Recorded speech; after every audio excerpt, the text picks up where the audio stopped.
It is Friday, July 10th, 2020. I'm Steven Sersky. This is episode number 12. Thank you for joining me today.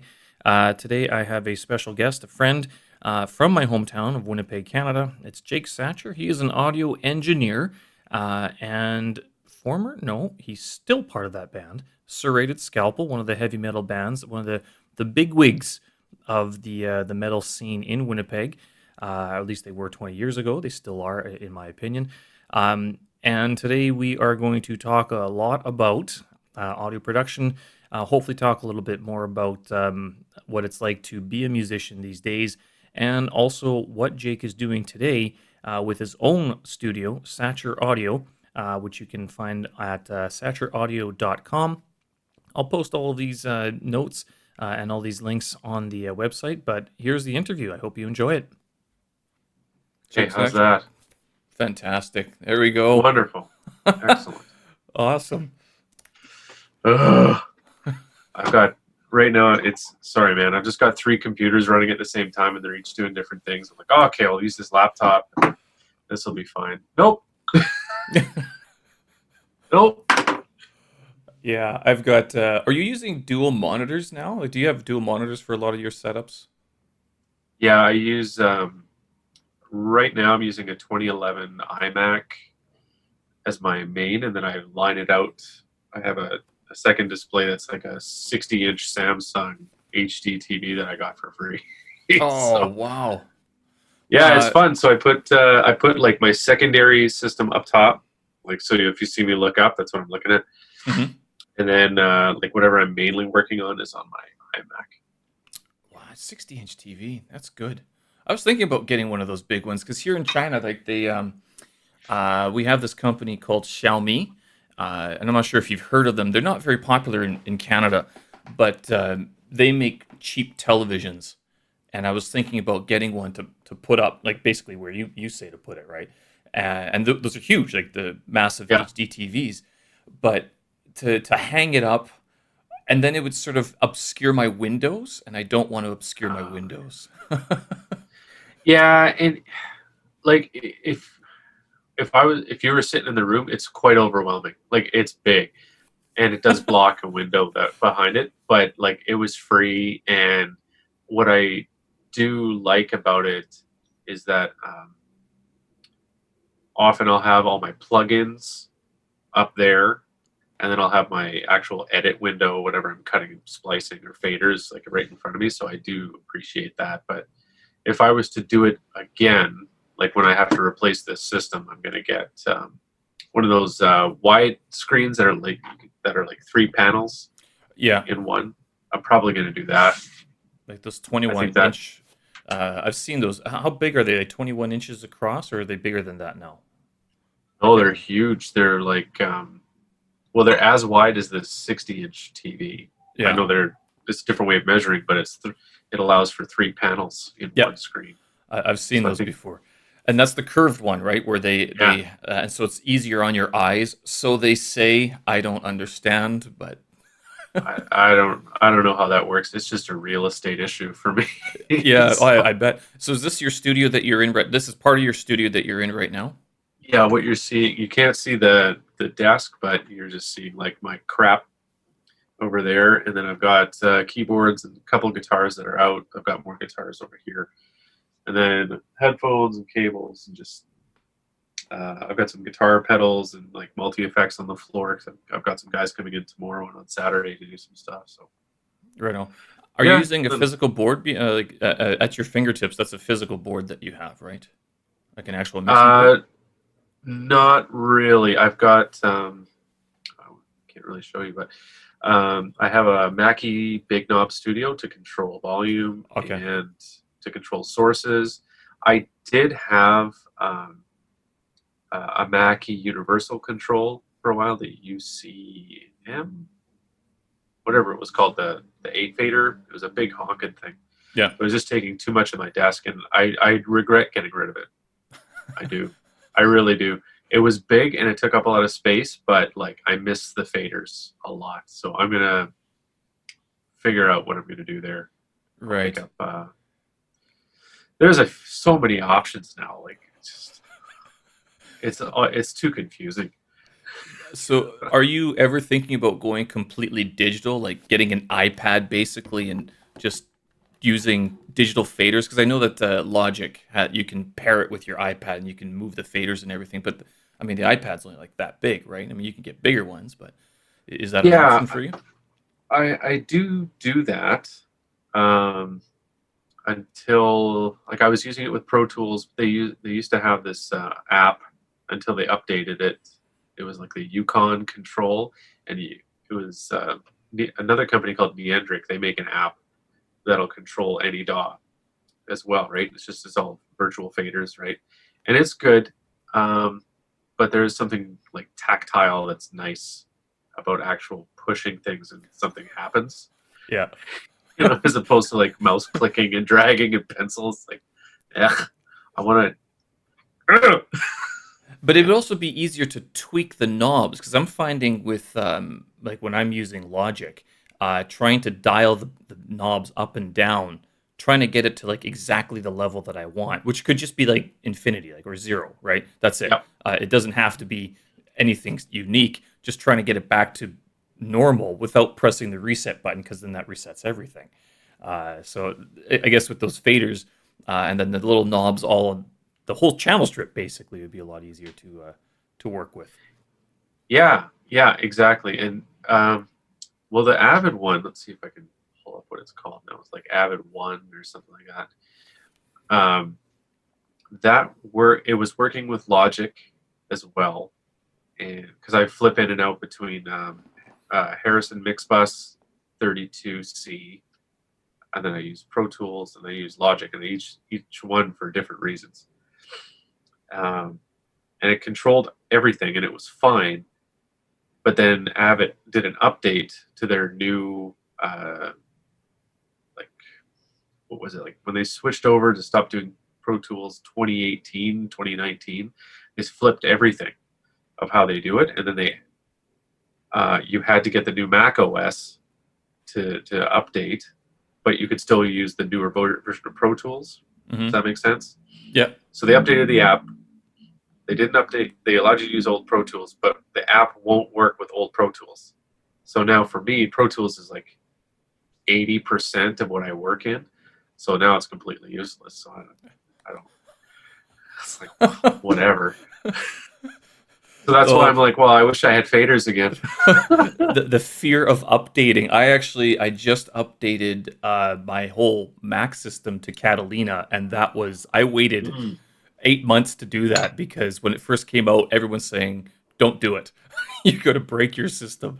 But when I looked at all the updates that had to happen with like Final Cut and Logic and all the other things I use, it was like I guess I have no choice. I just have to update it and hope for the best, sort of thing. oh man. So how is it working for you? There's one or two glitches I've noticed. Some playback for videos. It doesn't like because I'm using two screens. It doesn't always recognize which one it's using, and it will stretch the video to fit that screen, which is bizarre. It never used to do this. So it's like if I full screen a video, it'll be nice, and then all of a sudden it'll stretch it further for some reason. It changes the aspect ratio. No Oh, idea. that's horrible. Yeah, but I mean, it's only for playback. It's not actually for recording. So Oh, okay. that's been okay. Other than that, I was my big concern was the no there's no more support for 32-bit programs. But then I'm Right. looking at the update, going, I actually don't use that many 32-bit programs. Like there's two, Right. that's it, and then I haven't used them for years. So if I really need to, I guess I could have a workaround or something. I'm sure there's going to be a workaround shortly for it. But yeah, other Right. than that, it works fine. I don't really push the system too hard, except for when it's coming to like using Final Cut or Logic. Those are the only times that I actually need processing power. So as long as it's able to do that, I'm happy. And I mean, using Final Cut, it still spins my fans really fast. Same with Logic. So I have ice packs underneath everything. So I haven't noticed any sort of performance issue in terms of Right. production. And everything else is just it's kind of been same as it was with I think it was High Sierra that I was upgrading from. I skipped Mojave. I just Mojave, yeah. yeah, I didn't even bother with that one. Although some people said it was good, but yeah, the only reason I upgraded to Catalina was because the list of updates that were required was just like every program that I had, and it required Yeah, Catalina, Mojave or higher. So I'm like, okay, so I shouldn't argue with this one. I should just do it already. right. So then, are you using MacBook Pro then, or what Yes, do you use?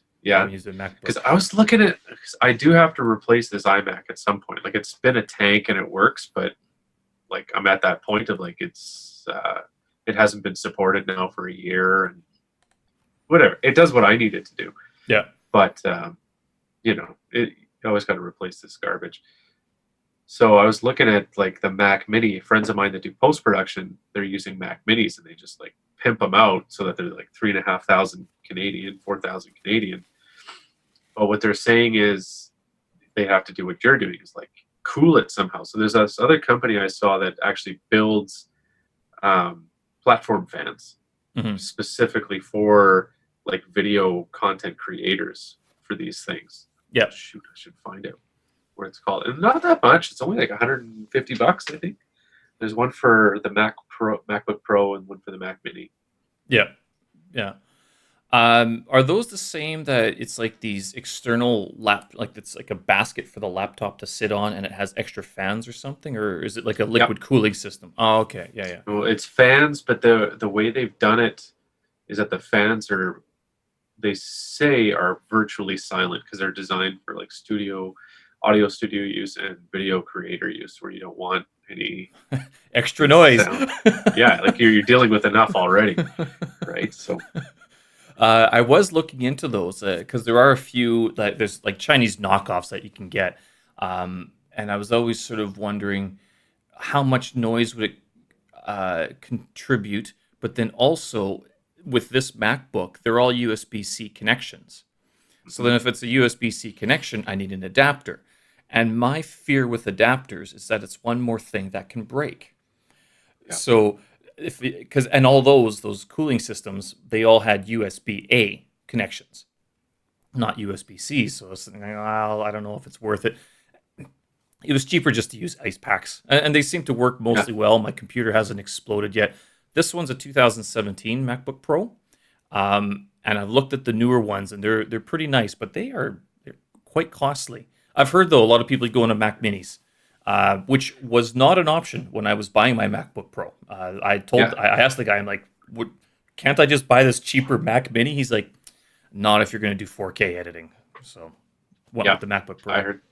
Yeah, I heard that too. And then they came out with the new generation ones, and now those ones haul. Like they're Yeah, real. They spec out really well. So I'm looking at maybe doing that, and they're tiny. So like to they're like they fit in your hand. Like it's yeah, really small. they're as big as I have an external hard drive over here that it's as big as that. They're Wow. tiny. Yeah, it's the power that those things have these days. But so you're mostly running audio post production stuff. You're not doing video work, are you? No, I don't do video. I keep thinking about I should get into it Yeah. because like, but there's so many people doing it, and it's like I think I've kind of missed that boat already. Like I'm almost 40. Right. It's, I think it would serve me well in certain aspects of it, um, but it's just there's more stuff to buy. That's how I look at it. Of like I And don't know how much more profitable it'll be, right. So Yeah, at that point you'd have to be going like full-fledged studio. Not like just audio post, but like green screen room studio, set lights and everything. yeah, And it's more stuff to learn. Like I'm not sure how much time you want to spend figuring out, the electricity currents going through your room so well, you yeah, don't blow anything up, right? yeah, yeah, exactly. Like I work with a little bit a company called Ice River Films. Do you remember when did you move away Ooh, from Winnipeg? 2008, 2009, around there. Yeah. Okay, Do you remember Psychotic Gardening? Yes, Seeing I that name do. floating around? Okay, Yes, I so do. Aaron, yeah, they're awesome. I mean, it's Chuck, so he's my brother. He's awesome. Um, so Psychotic Gardening's guitar player, Andrew, he started his own company called Ice River Films. Okay. And it's just like a run and gun. They're two guys and they shoot and they edit and they do everything.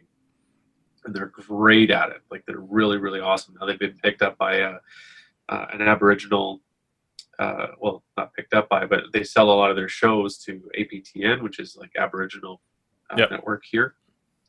And they're doing awesome, awesome work. Like a lot of this show called First Contact, which is about taking Canadians, like white Canadians from all over Canada, and then they take them to all these different reserves, and like this is what reserves are actually like. They're not. I've seen part of that show actually. It's pretty. It's a good show. So they've done 2 seasons with that, and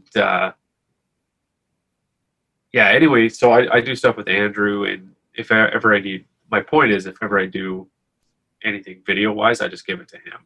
Be like, look, It's you do sometimes better this. for that. Yeah, I'll feed this to you. You get the work, you get the client, and then I'll deal with the audio afterwards. Because he doesn't, they don't do the audio side of it, right? Like they dabble in it, but when it really gets into like full scale mix down, they farm it out to either APTN or CBC or whoever else is on the show. Yeah, but I mean, in terms of them farming it out, you could on that level, you could compete with APTN and CBC, right? Like you have that same sort of capability. I would work with that kind of thing. Yeah, like I wouldn't feel comfortable at my skill level doing a full like 5-1-7-1 mix down. Oh Like yeah, I'm not. I could do it for. I could do a mix down for a documentary, but I wouldn't do it, and maybe for a series, but I wouldn't do it for like a film, like a full on like feature film. I'm not there. right. I don't have the capability to do that. Because they have special rooms for that, don't they? Like Yeah. file Yeah. I in mean, rooms. like when now you're talking Pro Tools HD, well HDX, and you're gonna have like rooms full of gear in order just to keep up with the post processing, right? Like it's just, yeah. I mean, when I do video edit or not video, but when I do like sound for picture, um, it's usually dialogue editing, basic mix downs, um, else? Sound design and all that kind of stuff. So when I'm doing that, my session, if I'm doing sound design for effects and stuff, my Hmm. session's going to be 150 to 200 tracks. And so if you're doing a full mix down now you're talking like 500 tracks, right? Where Wow. it's just like you don't have to do it that way, but for organization, it's so much easier just to have like this track only does this sound, Yeah. right? Just to keep it clear and keep it clean. But yeah, those guys like at CBC or even at my old work at Wanted Studios in Toronto, like they've just got stacks of Pro Tools HDX systems. Otherwise, you just can't keep up. So what does the Pro Tools HDX system do that's different from like the one that you're using? Or Well, that's mine's a different from native. Logic Pro, like a schmuck retail prosumer type people? Yeah, no. Logic's great. Like I know guys that use it for the series, for some of these series and stuff too. It's just a question of how much can your system handle. So Logic and Pro Tools uh, are native-based systems, so that's gonna they're gonna run off your normal desktop computer. What HDX does is it runs off of an external. Basically, it's another server computer Right. that's doing all the processing just for that program, and that's all it does. Okay. So your host computer is going to run like basic things and like maybe some stuff for the background of the system operation. But like if you get into a Pro Tools HDX system, or was the old version was the TDM system for Pro Tools HD, TDM, time division multiplexing, you could have it was basically a computer, and they'd have PCI cards that you could insert into there that you'd have to buy from Avid, or at the time it was Digidesign. And one of those cards was like $3,500 to $5,000 for one card. So you'd have this server, and then like if it was 5 cards in the server, Like now you're talking $25,000 Yeah. in this one unit. But then you have unlimited track count. Everything's done on there. Rarely is it going to start bogging down, but if you need to do like a feature film, you're going to need, you'll need like 3 or 4 of those, Right. 5. That sounds like what Apple's doing with their eGPUs right now. And I saw that they just released these a couple of years ago.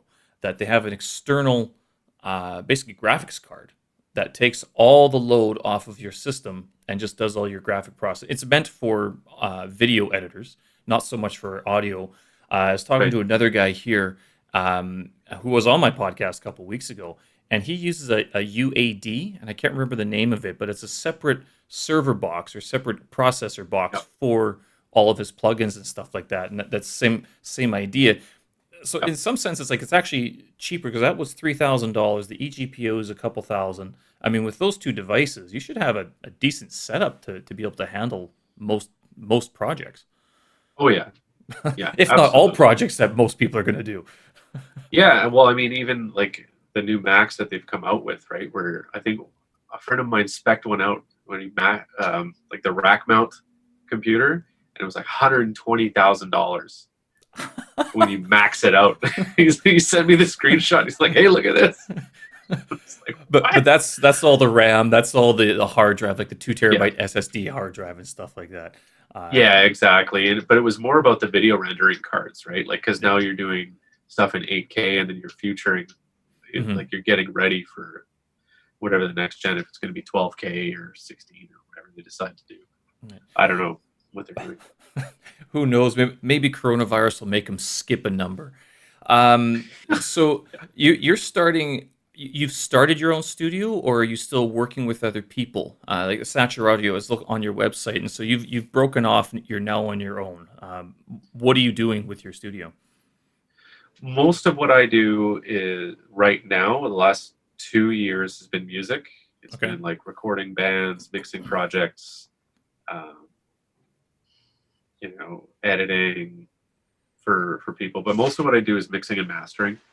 Um, so what that entails is like a band will record, they'll mix their own stuff with someone else, and then they'll send it over to me to finalize it so it can play.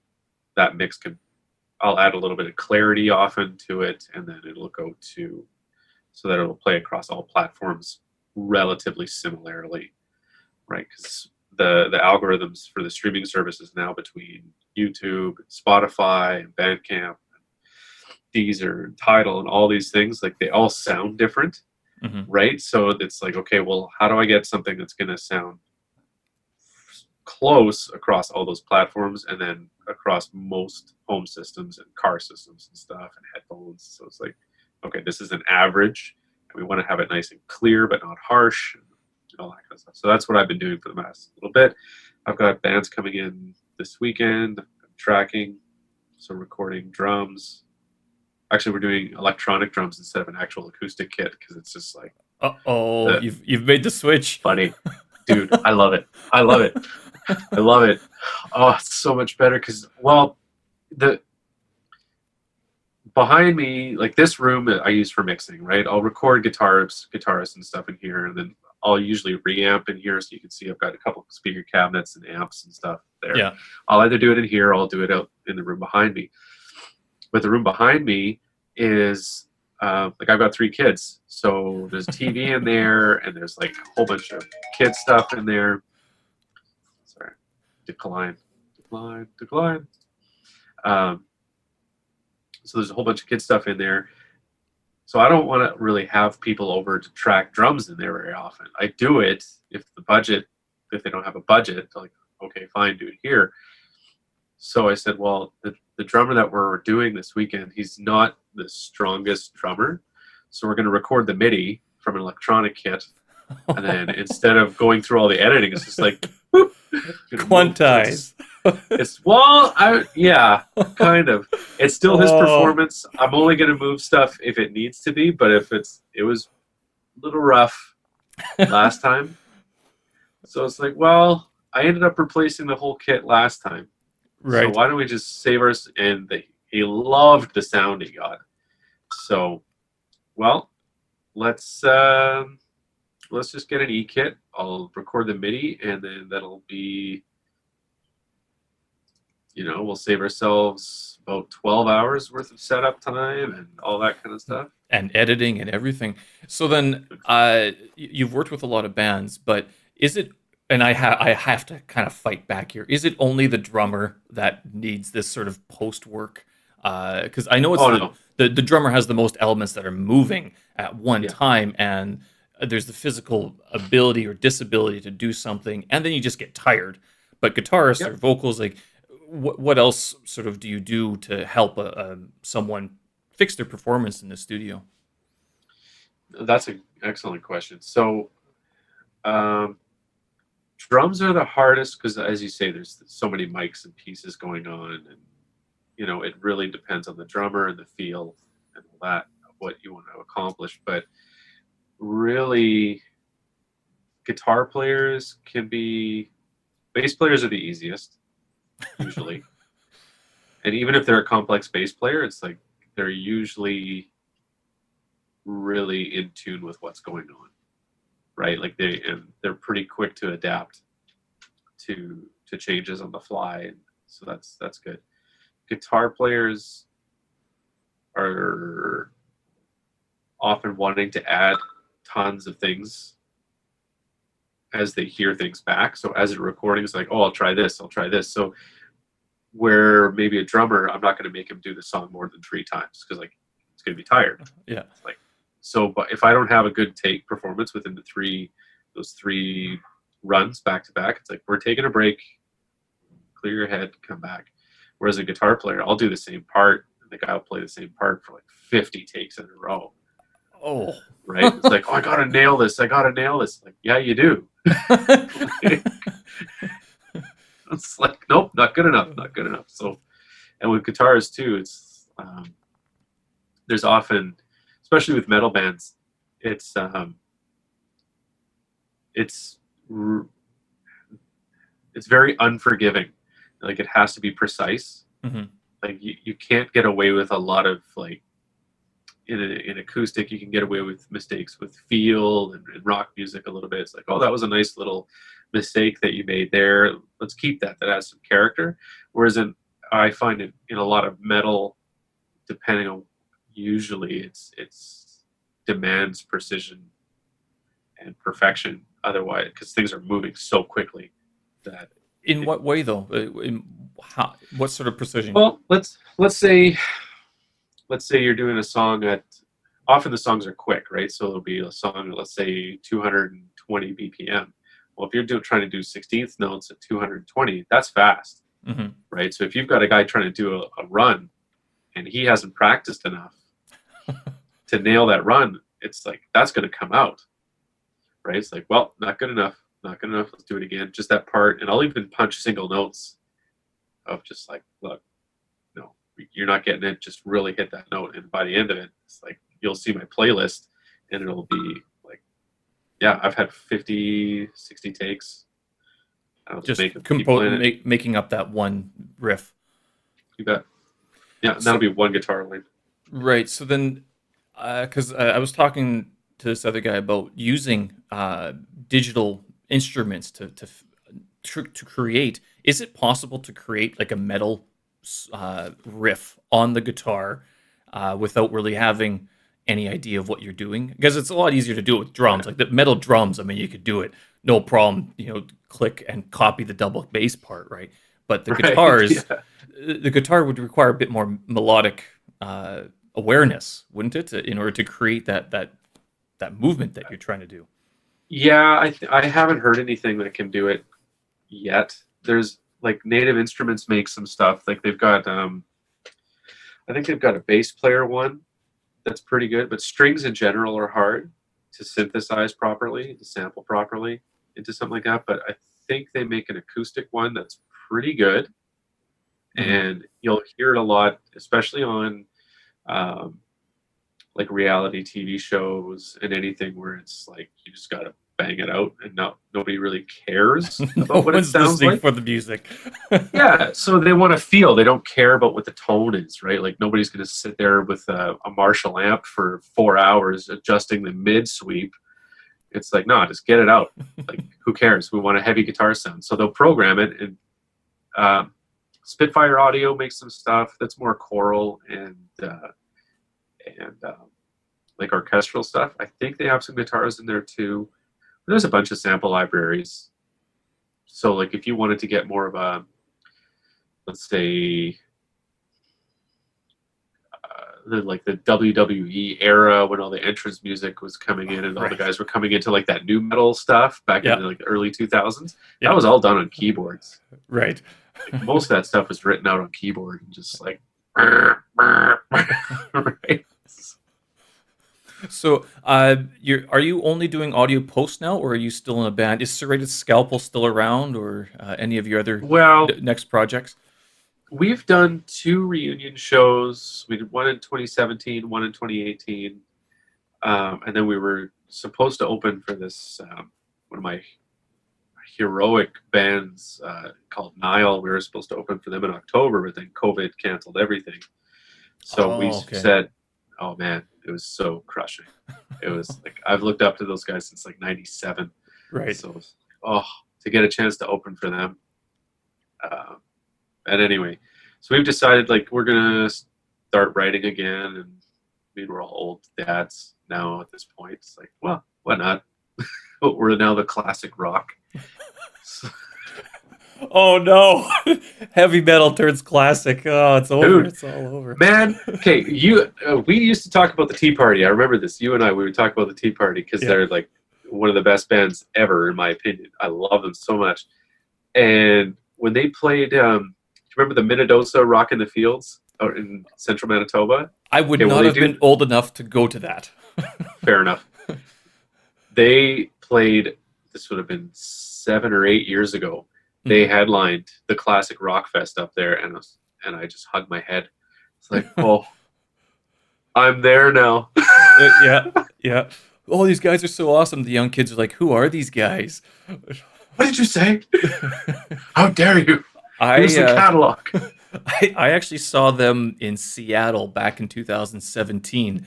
Just happened to be, I was in Vancouver visiting my brother, and then I went down to Seattle for a week, and they were there. I'm like, what? You guys are playing? Awesome. I'll go see you.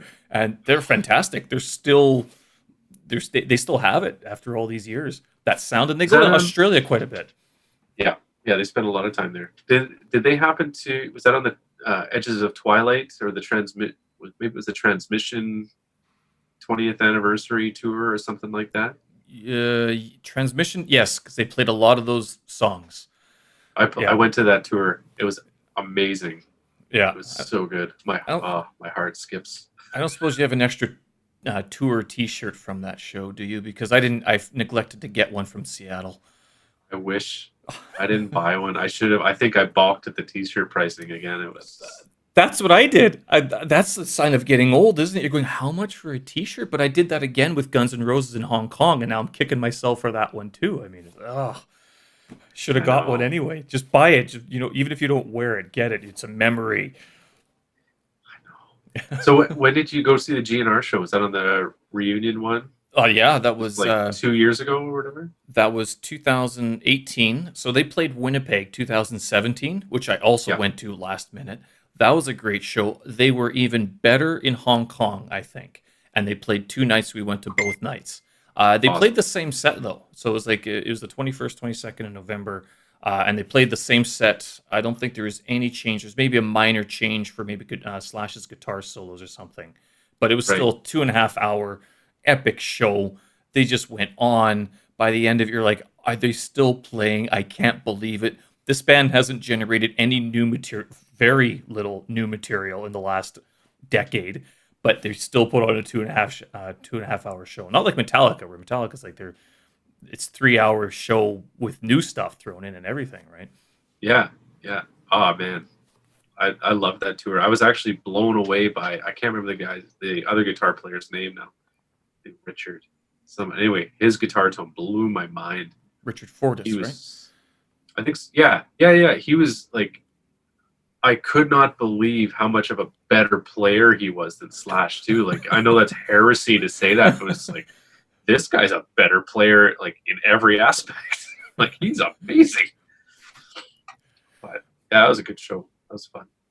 So do you keep up with the music as it is these days? Because you're in audio production.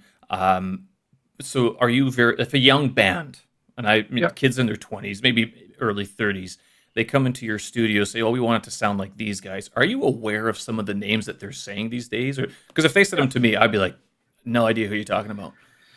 Yeah, most of that's because I'm in that world and I'm always looking for new things. So I like that kind of stuff. But they have a new genre in the subgenre in the death metal world called slam, which is like, Okay. I know it's so funny. It's basically like, how do I put it? If you ever listen to Cannibal Corpse, it would be like that, but with more hardcore style vocals, and then they'll do really slow breakdowns, and then Okay. that's how they and that's So what it's they like call it. new metal on steroids. Because that's what Yeah, new just don't metal say was. that. Okay. Yeah, don't say that to them though. Yeah, Because that's what that'll. new metal was all about. Like where when Limp Bizkit came out and Korn, all those guys, it was like really aggressive verse, and then it breaks down a little bit and gentle, and then it goes into the chorus. Oh, heavy. Yeah, this would be much faster than that. Yeah.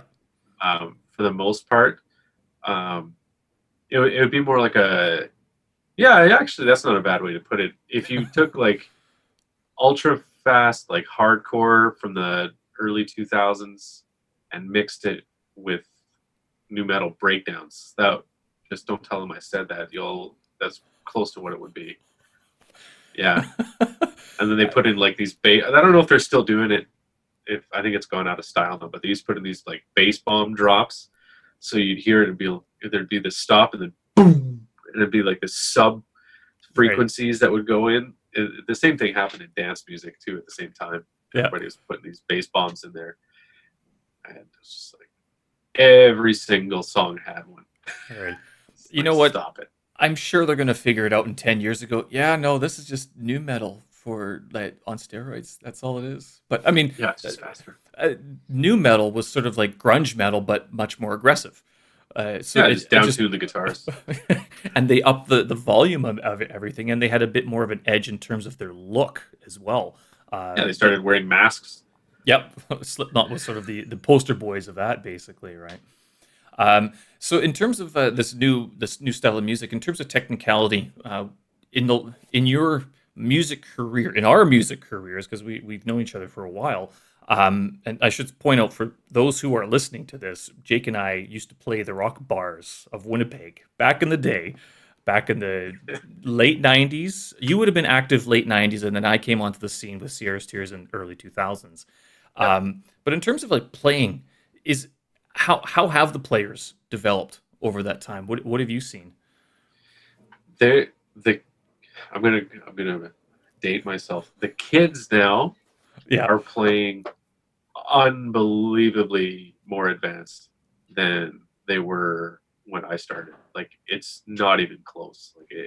It's embarrassing actually. Like because like we thought we were the when Serrated came out, we were trying to push the boundaries of like of tremolo picking, right? And we were listening to a lot of bands like Cannibal Corpse and Cradle of Filth and Demon Borgir and that kind of stuff. Nile would still be, I would think, on the extreme end. Like I've never seen anybody pull off a Nile song properly yet, but uh, we thought we were trying to push those boundaries, and now the kids are coming out with like 8 finger taps, on the guitars, and they're doing it like they're nailing it. And I've had this discussion a bunch of times, and it's I think if we had the technology at the time that they do now, it would be comparable. But like the young guys now, the young people now, not just guys. There's a lot more women out there that are killing it. right. Sarah Longfield, as for an example, she's amazing. Um, They're people that are much more willing to share their knowledge, just as a culture where it used to be like a hoarded secret of like, this is how I do drums or my guitar sound. It's my engineering trick. Like Eddie Van Halen used to turn around when he did his tapping, right? Right. When he first started doing that, and it was this hoarded secret. And then everybody started doing it. And I think it's kind of the same now where you get like a guy like Tosin Abasi who's doing like thumb slaps playing 8-string guitars. He's basically playing bass and guitar at the same time, and he shows you how to do it. Right. Doesn't really, it doesn't really expect anything in return. It's like, oh yeah, this is what I do. Here, now you do it. So in terms of technology, what are you referring to? Like When you YouTube say videos, right, okay, like you can even reach out to the artists now. Like where you couldn't do that before. Everybody's on Instagram and Facebook, and it's like, can you imagine writing a letter to like David Lee Roth? or Axl Rose or like Yeah, anybody.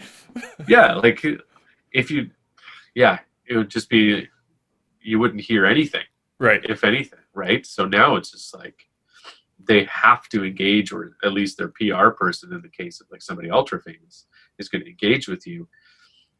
But in a lot of cases, like you can actually get a hold of these artists and just be like, hey, I really like your tone on this. How did you pull that off? And they'll tell you. Yeah. Just be like, oh yeah, I'm using this guitar, this pickup. I pick here. I have to change my hand position to get that exact tone, and this is how I do it. Oh, well, that's nice. Thank you very much. And they're a So lot. it, They're a lot more accessible in all ways, though. It's not just YouTube. I mean, they're a lot more open, and uh, they're recording these videos and they're putting them there. So if you can't see them the first time, you can watch them 1,000 times later on, right? absolutely, and doing like live Q&A videos and stuff, and like it was unheard Podcasts. of. Podcasts, exactly, right? Like this never happened before, right? Like the best you got before was zines, right? You Yes. have an independent person like interviewing a band as they come through town. They'd write their little thing, or get them on the phone through their management company somehow, and Uh, then that was so it. what happened? I mean, why were we so disadvantaged and at such a disadvantage so many years ago? What a first world problem to say, right? I guess the internet did play a huge role in that. I mean, without, I don't know if you remember the first time you logged on to the internet, but to me it was underwhelming. It was like, okay, so what next? Yeah, yeah. I remember getting my first email account, being like, "Why do I have this?" Yep, this is useless. I'll go talk to him. I mean, uh, Just call them. so then, so the musicality has gotten better, more technical, more intricate. What about the business side of things? Because you actually showed an album on your Facebook page, the Studio 11 mix CD, not even a tape. And there's what, 19 bands on there, 16 bands. Oh, so I have. Where did I put that? Maybe I put it back in the rack. Yeah, I mean, might and have. that was supposed to be one of those collections that Studio 11 did. Is Studio 11 still around, or they're still Yeah, oh, right? yeah. And they put out that collection in an effort to sort of expose Winnipeg music in a to a larger audience. But how many of those bands made it? I mean, are they still working? Are they making money? Are they, or have they all just stopped it basically? Yeah. Huh, huh. I know Sierra's Tears is not together currently. Yeah, yeah, exactly. Um, I don't know what the numbers are offhand, but I've looked into this a bunch, especially like when I was at audio school at Metalworks. We went through the business courses, and we really got into like the in depth of how the business side actually works, not just like being some touring. And I don't mean to disparage anybody that's on tour. That's not what I'm doing, but Oh yeah. just like you're plugging away night after night, but like how do you actually make money in the music industry, right? Through royalties and all that kind of stuff. Well, when Metallica took Napster to court, I remember saying at that time, like everybody was hating on Metallica, and I said, no, I think they're right actually. Hmm. This whole like intellectual property copyright thing, like if we're gonna live in a society that's like where we value copyright as like a monetary source of income for people, I think they're right on this, and I still think they were right on that to this day. And I think that them losing really, that case single-handedly destroyed that business model entirely.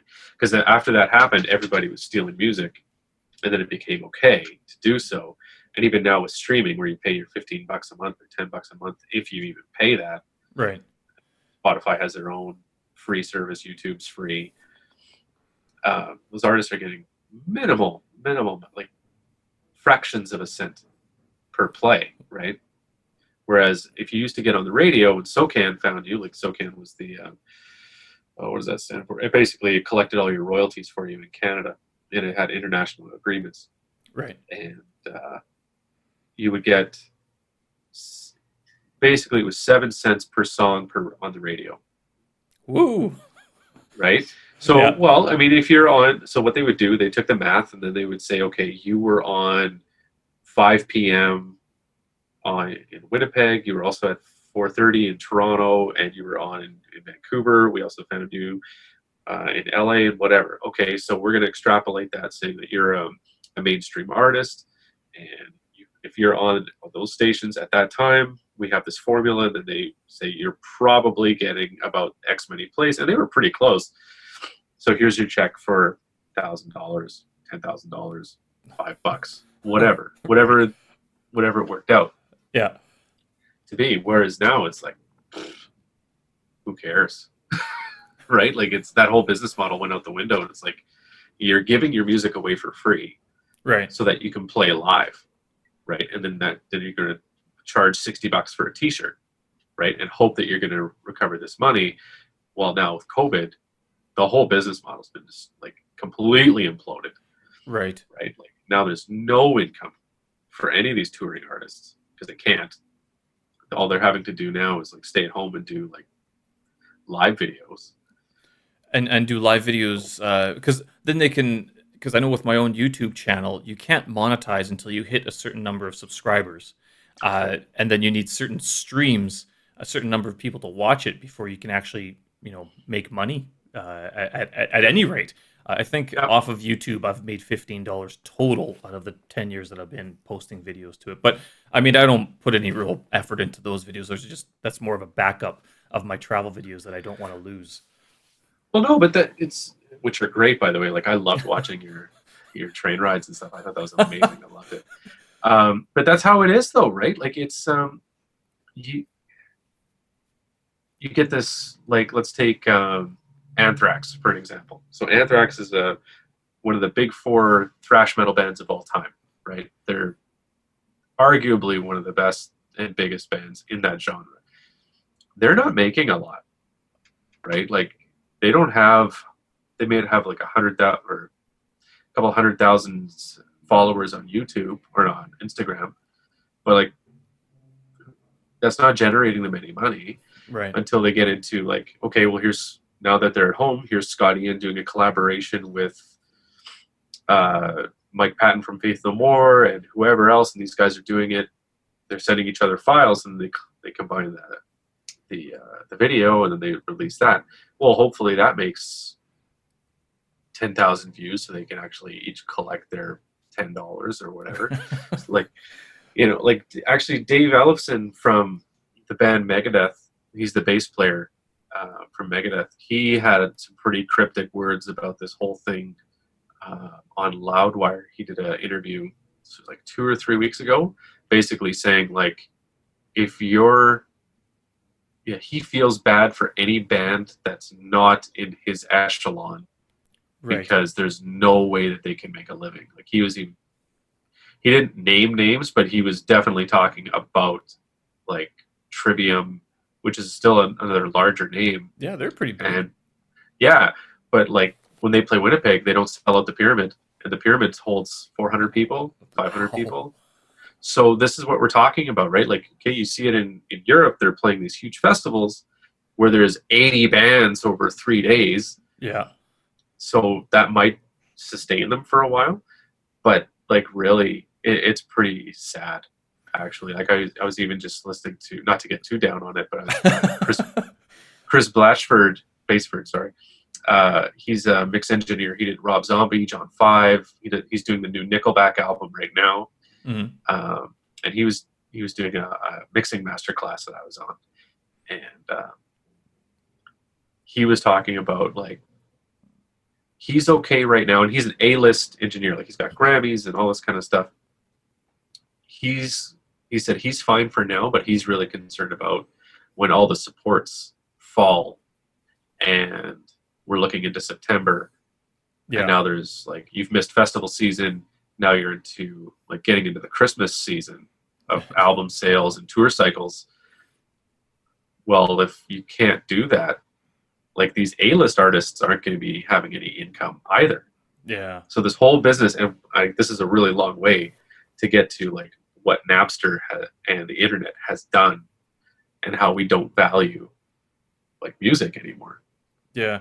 It's And the that's same just with the video statement. as well, though. I mean, because video, I Totally. mean, who pays for most videos that they watch? I mean, no one does. You stream it, you watch it once, you laugh, and then you go away, sort of thing. You find the next one. Um, but then, Exactly. so then when you meet these new bands, and I don't, they aren't as egotistical as maybe I was when I was a child. I'm going to be the next, big rock star.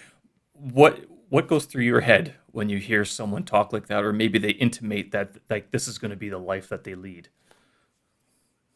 What my first thought is that's awesome that you want to do this, and then I start like bringing in, okay, if you want to do this, I'll put my engineer hat off to the side, and I'll put on my like band manager hat, and and like give a lot of free advice of like, if you're going to do this, these are the steps that you need to take in order to do that, and there's no guarantee at the end of it.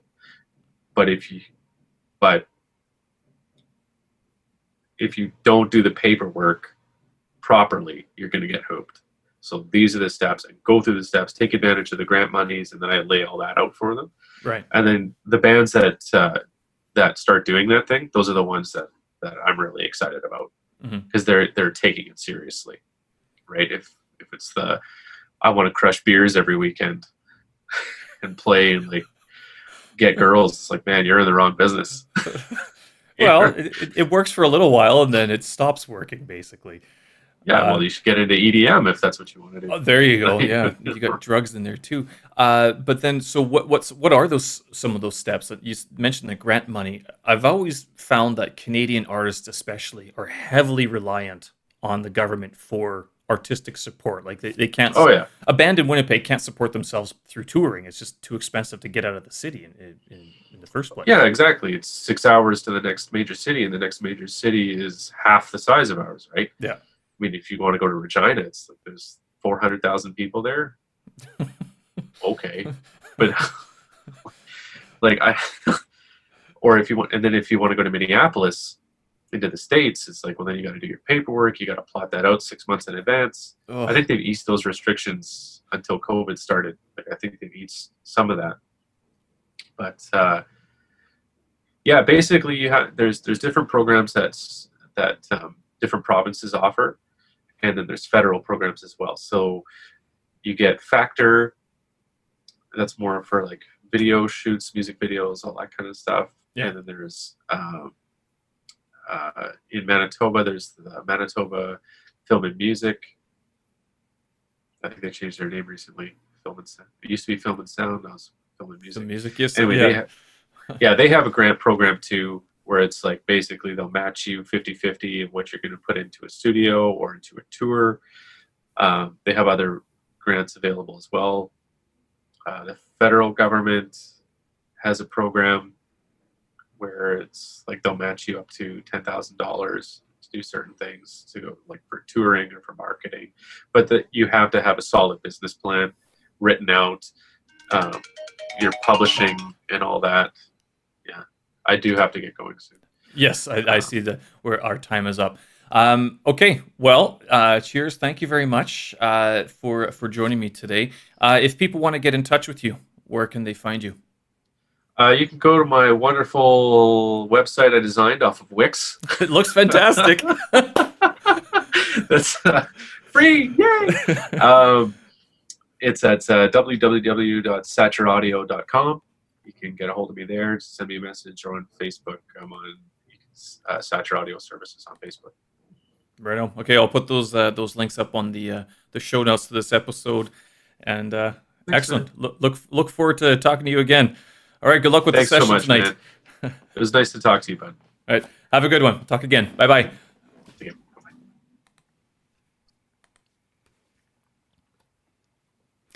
And so that was Jake Sacher of Sacher Audio, and that is episode number 12 of the Steven Sersky podcast, recorded July 10th, Friday, July 10th, 2020.